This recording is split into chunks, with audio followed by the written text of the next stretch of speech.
నమస్తే, welcome to our channel. YCP అధినేత YS Jaganmohan Reddy press meet లో అయినా పర్యటనలో అయినా తను ప్రిపేర్డ్ అయిన కంటెంట్ మాత్రమే మాట్లాడతారా? మరి ప్రజల నుంచి ఎటువంటి సమస్యలు అయినా సరే అవి టాపిక్ డైవర్షన్ అంటూ ఆయన దాటవేస్తారా? అసలు ఏం జరిగింది? నిన్న భవానీపురం జోజీనగర్ లో పర్యటించిన ఆయన ఏం మాట్లాడారు తెలుసుకునే ప్రయత్నం చేద్దాం. దీన్ని విశ్లేషించడానికి మనతో పాటుగా ఉన్నారు ప్రముఖ ఆర్థిక, రాజకీయ, సామాజిక విశ్లేషకులు అప్పసాని రాజేష్ గారు. నమస్తే సార్. నమస్కారం. ఇల్లు కూల్చేస్తుంది ప్రభుత్వం అక్రమంగా, నేను పర్యటిస్తాను అని చెప్పి జగన్మోహన్ రెడ్డి నిన్న భవానీపురంలో పర్యటించిన సంగతి మనకు తెలిసిందే సార్. అక్కడ స్థానికులు ఈ అగ్రిగోల్డ్ సమస్య అని పేరెత్తగానే టాపిక్ డైవర్షన్ అయిపోతుంది, నేను ఇప్పుడు మాట్లాడను అంటూ జగన్మోహన్ రెడ్డి ప్రవర్తించిన తీరును ఏ విధంగా చూడాలంటారు? అంటే మీరు కూడా జగన్మోహన్ రెడ్డి పరిస్థితి అర్థం చేసుకోవాలి. ఇప్పుడు ఈ రోజు జగన్మోహన్ రెడ్డిని కొత్తగా మీరు చూడాలా. అతను ముఖ్యమంత్రిగా కొనసాగిన సందర్భాల్లో కానీ, అతను బహిరంగ సభల్లో ప్రసంగించిన సందర్భాల్లో కానీ, తన రాజకీయ ప్రత్యర్థులైన చంద్రబాబు నాయుడు గారిని, పవన్ కళ్యాణ్ గారిని ప్రతిరోజు చేసే విమర్శ చేయడానికి కూడా ఆయన ఎవరో రాసిచ్చిన స్క్రిప్ట్ చూసుకునే మళ్ళీ చెప్తాడు. నిన్న ఏం విమర్శ చేశానో ఇవాళ కూడా దాన్నే కంటిన్యూ చేద్దామని చెప్పని కూడా ఆ మాత్రపు క్రియేటివిటీ కూడా ఆయన దగ్గర లేదు. కనీస మాత్రపు విమర్శ కూడా ఎవరో రాసివ్వాలి, ఆ రాసిచ్చిన స్క్రిప్టే ఆయన చదవాలి. ఇప్పుడు నిన్న జోజీనగర్ బాధితులను పరామర్శించడానికి వచ్చాడు. ఆ సంఘటన ఏంటి, అక్కడ బాధితుల వర్షన్ ఏంటి, ప్రభుత్వం మీద ఏ విమర్శలు ఎక్కువ పెట్టాలి, ఇవి ఆయనకి ఎవరో స్క్రిప్ట్ రాసిస్తారు. వాటిని చూసి చదవటం వరకు మాత్రం ఆయన బాధ్యత. స్క్రిప్ట్లో లేకుండా మీరేదో అప్పటికప్పుడు కొత్త ప్రశ్నలు లేవనెత్తితే వాళ్ళ స్క్రిప్ట్ రైటర్ అప్పటికప్పుడు వీటికి సమాధానాలు రాసి ఇవ్వలేడు కదా. రాసి ఇవ్వలేనప్పుడు ఈయనేం చెప్తాడు? గతంలో చెప్పాడు కదా, కాస్తో ఇష్టిష్కో అని చెప్పని, అట్లాంటి ఏయో తిక్కల ప్రసంగాలు చేస్తాడు. అందుకోసం అని చెప్పని ఆ ఇంట్లో నుంచి బయటకు వెళ్ళేటప్పుడే భారతి గారు క్లియర్గా ఆయనకి గిల్లి మరీ చెప్పంపించుద్ది. ఏ డీవియేషన్స్ పెట్టుకోవద్దు, యాజ్ పర్ స్క్రిప్ట్, మన స్క్రిప్ట్ రైటర్ ఏది రాసిస్తాడో దాన్నే ఫాలో అవ్వు. అంతకు మించి నీ అతి తెలివితోటి అక్కడ ఎవరో ఏదో ప్రశ్నలు లేవనెత్తారు కదా అని చెప్పని దానికి నువ్వు సమాధానం చెప్పబోయి ఇంకేదో చెప్పి నీ సొంత పాండిత్య ప్రదర్శన కనుక చేసావనుకో, దాన్ని అందిపుచ్చుకొని ఆ తెలుగుదేశం, జనసేన, సోషల్ మీడియా వాళ్ళు హోరెత్తిస్తూ ఉన్నారు. దాన్ని కవర్ చేయలేక నేను ఈ సాక్షి పేపర్లో, సాక్షి ఛానల్లో ఎవరో ఒక మన పెయిడ్ ఆర్టిస్టులను తీసుకొచ్చి ఈ చర్చలు పెట్టలేక చచ్చిపోతున్నా. కాబట్టి నువ్వు మాత్రం నీ సొంత పాండిత్య ప్రదర్శన అసలు చెయ్యొద్దు. ఒక మంచి స్క్రిప్ట్ రైటర్ని పెట్టా, వాళ్ళు రాసిస్తారు, దాన్నే ఫాలో అవ్వు అని చెప్పని ఆమె ఈయనకు తొడపాసం పెట్టి మరీ పంపిస్తూ ఉంది. దాంతో ఏ మొహమాటాలు లేకుండా మొన్నటి ప్రెస్ మీట్లో చూసాం. ఓ విలేకరి 3 రాజధానులు అనగానే అప్పటిదాకా 2 గంటల 43 నిమిషాల సేపు పేపర్లు చూసుకుంటా అవన్నీ తిరగేసుకుంటా అక్కడ రాసి ఇచ్చిన స్క్రిప్ట్ని యాజ్ యూజువల్గా ఆయన పాండిత్య ప్రదర్శన మొత్తం చేశాడు. స్క్రిప్ట్లో లేని కొత్త టాపిక్ రాగానే టైం చాలా అయిపోయింది, అప్పటికప్పుడు టైం గుర్తొచ్చింది ఆయనకి. మార్నింగ్ షో టైంకి బిగిన్ అయ్యి మ్యాట్నీ షో దాకా 2 గంటల 43 నిమిషాల సేపు ఆ ప్రెస్ మీట్ కంటిన్యూ చేసినంతసేపు ఆయనకి టైం గుర్తురాల. ఆ ఎదురుగా కూర్చున్న విలేకరులు వాళ్ళ వైపు నుంచి సరైన ప్రశ్నలే సంధించాలి ఆయన్ని. అంటే ఎవరు కూర్చుంటున్నారో వాళ్ళు విలేకరులా, వైసీపీ కార్యకర్తలా మనకు తెలియదు. విలేకరులు అని చెప్పని ప్రెస్ మీటు అని చెప్పని ఒక నోటిఫికేషన్ ఇస్తారు, ఒక నోటీసు ప్రెస్ నోట్ పంపిస్తారు. ఎవరెవరిని లోపలికి అలో చేస్తున్నారో మిగిలిన మరి మీడియాకి అందరికీ ఎందుకు ఎంట్రీ ఉండదో మనకు తెలియదు. ఎందుకంటే మిగిలిన మీడియా వస్తే ఇలాగే వాళ్ళు ఏయో ఒక ప్రశ్నలు సంధిస్తే ఈయన ఎక్కడ ఆ మీడియా ముఖంగా వీడియో కెమెరాల సాక్షిగా ఈయన పాండిత్య ప్రదర్శన ఎక్కడ బయటపడిపోద్దని చెప్పని భారతి గారే కట్టడి చేస్తూ ఉన్నట్టుంది. దాంతో ఆయన కూడా స్ట్రిక్ట్గా రాముడు మంచి బాలుడు అన్నట్టుగా ఆయన ఎక్కడ ఎటువంటి మొహమాటాలకు ఆస్కారం లేకుండా 3 రాజధానులు అనగానే టైం అయిపోయిందని లేచి వెళ్ళిపోయాడు. అలాగే నిన్న జోజీనగర్ పర్యటనకు వచ్చాడు. అక్కడ ఆ జోజీనగర్కి సంబంధించినంత వరకు ఇష్టారీతిన చెలరగిపోయి విమర్శలు చేశాడు. వీళ్ళు బాధితులు, వీళ్ళ ఇల్లు కూల్చేస్తే వీళ్ళు ఏమైపోతారు, ప్రభుత్వమే కదా వీళ్ళకి అన్నీ అంటే రోడ్లు వేసి, ఎలక్ట్రిసిటీ కనెక్షన్ ఇచ్చి, వాటర్ లైన్స్ వేసి, డ్రైనేజ్ లైన్స్ వేసి, ఇంటి పనులు వసూలు చేస్తా ఇవన్నీ ఫెసిలిటేషన్ చేసింది. ఇవాళ ఆల్ ఆఫ్ సడన్ వీళ్ళందరినీ ఖాళీ చేయమంటే వీళ్ళు ఏమైపోవాలి అని చెప్పని పేదల పక్షపాతిలాగా కరుణ రసం కురిపిస్తా నేను ప్రసంగాలు చేశాడు. మరి అంటే ఆ స్క్రిప్ట్ ఆయనకి ఇచ్చారు, ఇక్కడ నువ్వు ఇలా నటించాలి, ఈ విధమైన విమర్శలు చేయాలి, ఈ విధంగా రక్తి కట్టించాలి. ఇలా రక్తి కట్టించే క్రమంలో ఆల్ ఆఫ్ సడన్ ఎవరో బాధితురాలు వచ్చి సార్ అగ్రిగోల్డ్ అంటే అగ్రిగోల్డ్ మా స్క్రిప్ట్లో లేదమ్మా అని చెప్పని వెళ్ళిపోయాడు మొహమాట లేకుండా. ఎజెండా డివేట్ అవుద్ది అంట. ఎందుకు డివేట్ అవుద్ది? ఎజెండా డివేట్ అవుద్ది కారణం ఏంటి అంటే, గతంలో 2019 ఎన్నికలకు ముందు కమ్యూనిస్టు పార్టీలు అగ్రిగోల్డ్ బాధితులతోటి నిరసన శిబిరాలు కండక్ట్ చేస్తూ ఉన్నప్పుడు నాడు చంద్రబాబు నాయుడు గారి ప్రభుత్వం అధికారంలో ఉంది కాబట్టి నాటి ప్రభుత్వానికి వ్యతిరేకంగా ఈ అగ్రిగోల్డ్ బాధితుల ఓట్లు గుంపకొత్తగా పొందడం కోసం అని చెప్పని ఆ శిబిరాలకు తెగ వెళ్ళాడు. మనం అధికారంలోకి రాగానే మీ సమస్య మొత్తం పరిష్కరిస్తామని చెప్పాడు. 19 నుంచి 24 దాకా 5 సంవత్సరాల పూర్తికాలం అధికారంలో ఉన్నాడు. మరి ఈ రోజుకి అగ్రిగోల్డ్ బాధితులు ఆ సమస్య గురించి ప్రస్తావిస్తున్నారు అని అంటే అతని టెన్యూర్లో పరిష్కరించలేదనే కదా అర్థం. అడుగుతారు కదా, నిన్నటిదాకా 5 ఏళ్ళు నువ్వు పరిపాలన చేసావు కదా, ఎందుకు పరిష్కరించలేదని చెప్పని అడుగుతారు కదా. ఏ కుమ్ముక్కు వాళ్ళతో జరిగి నీకు వాళ్ళకి మధ్య ఏ విధంగా వాళ్ళతో కుమ్ముక్కయ్యి ఇవాళ చిన్న సన్నకారు బాధితుల మొత్తాన్ని నడి రోడ్లో వదిలేసి ఆ సమస్యను అపరిష్కృతంగా అలాగే ఎందుకు ఉంచావని అడుగుతారు కదా. 2019 ఎన్నికలకు ముందు చాలా రాజకీయ విమర్శలు కూడా చేశాడు. అగ్రిగోల్డ్లో అంతర్భాగమైన హాయిలాండ్ లోకేష్ కొట్టేశాడు అని చెప్పని ఆరోపణలు చేసేవాడు. రాష్ట్ర వ్యాప్తంగా ఉన్న అగ్రిగోల్డ్ ఆస్తులు మొత్తం తెలుగుదేశం నాయకులు కొట్టేశారని చెప్పని ఆరోపణలు చేసేవాడు. మరి 5 ఏళ్ళు టెన్యూర్లో ఆ హాయిలాండ్ ఆనాటి నుంచి జగన్మోహన్ రెడ్డి టెన్యూర్లో ఈ రోజుకు కూడా సిఐడి సీజర్లోనే ఉందిగా. ఏ లోకేషో ఇంకొకళ్ళు ఎవరు కొట్టేలేదుగా. అయినా సరే ఆ ఆరోపణలు చేసావుగా. ఎన్నికలకు ముందు నేనేదో అపోహపడి లోకేష్ వ్యక్తిత్వాన్ని కించపరుస్తే ఈ రకంగా ఆరోపణ చేశా.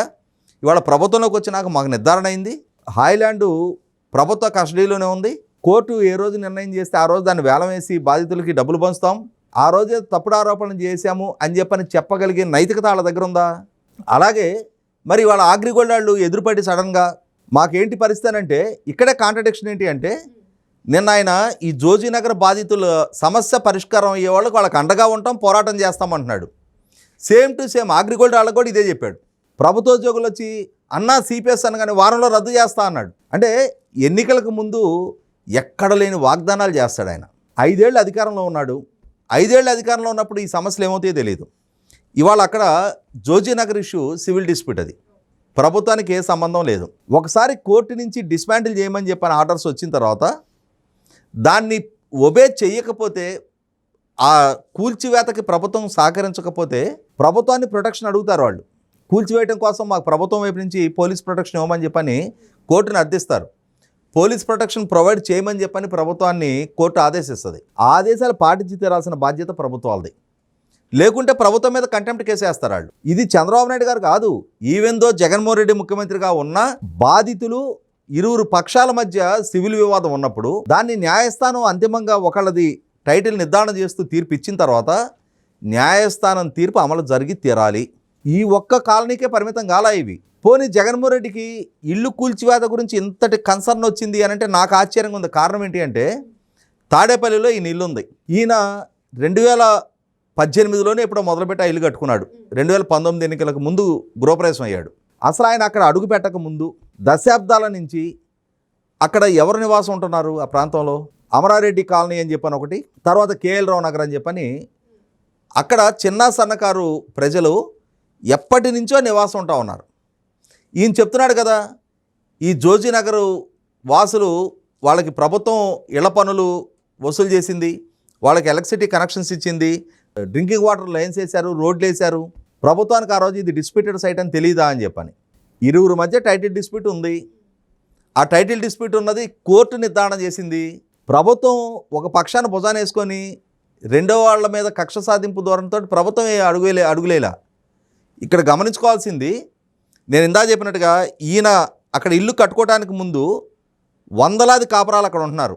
ఈయన ఇంటికి రక్షణ పేరిట ఇవాళ జోజీనగర్ది టైటిల్ డిస్ప్యూట్ అక్కడ. ఇక్కడ ఈయన నివాసం ఉంటున్న ఇంటికి ఎలా అయితే రిషికొండ ప్యాలెస్లో బాత్రూంలో కూర్చుంటే సీ వ్యూ కావాలి అని చెప్పని ప్లాన్ చేసుకొని 100 కోట్ల రూపాయలు పెట్టి కట్టించుకున్నారో, ఇక్కడ కూడా ఈయన సతీమణి బాల్కనీలోకి వచ్చేటప్పటికి ఇలా వ్యూలో ఎక్కడ పేదవాడు ఇల్లు కనపడకూడదు. ఈ పేద కుటుంబాల మధ్య మేము ఉంటామా? మేమేంటి, మా స్థాయి ఏంటి, మా ఇంటి చుట్టుపక్కల ఇట్లాంటి వాళ్ళు ఎవరు కంటికి కూడా కనపడటానికి వీల్లేదని చెప్పని ఈయనకి రక్షణ పేరిట, అంటే వాళ్ళ మధ్య ఉంటే ఈయనకి రక్షణ లేదా? నీ వల్ల వాళ్ళకి ఇబ్బంది, నీ కాన్వాయ్లు, నీ సెక్యూరిటీ ప్రోటోకాల్స్ వల్ల వాళ్ళకి ఇబ్బంది, వాళ్ళ వల్ల నీకు వచ్చే నష్టం లేదు. నువ్వు చెప్పుకోవచ్చు ఘనంగా, అరే నేను పేదల మధ్యలో చిల్లు కట్టుకొని ఇక్కడ ఉంటున్నా అని చెప్పని. వాళ్ళు కూడా ఘనంగా చెప్తారు, అరే సాక్షాత్తు జగన్మోహన్ రెడ్డి గారు మా ఇరుగు పొరుగున ఆయన ఇల్లు కట్టుకొని నివాసం ఉంటున్నాడు, మమ్మల్ని ఎటువంటి ఇబ్బంది పాలు చేయడం లేదు అని చెప్పని. కానీ దానికి భిన్నంగా నీకు అధికారం ఉంది, యంత్రాంగం చేతిలో ఉన్నారు అని చెప్పని ఆ రోజున అక్కడ దశాబ్దాల తరబడి కాపురం ఉంటున్న ఇల్లు మొత్తం కూల్చి వాళ్ళకి ప్రత్యామ్నాయ ఇంటి స్థలాలు కూడా ఇవ్వకుండా వాళ్ళని అక్కడి నుంచి తరిమేశాడు వందలాది కుటుంబాలని. అటువంటి జగన్మోహన్ రెడ్డి వాళ్ళ ఆ రోడ్లోకి వెళ్తే మనకు కనిపిస్తుంది, రోడ్డు బాగా వైడెన్ అయిపోయి మధ్యలో డివైడరు, స్ట్రీట్ లైట్లు, చెట్లు, రెండు వైపులా ఫెన్సింగ్లు. అంటే ఈయన స్వార్థం కోసం వందలాది ఇళ్లల్లో దీపాలు ఆర్పేసి ఈయనింట్లో దీపం వెలిగించుకున్నాడు.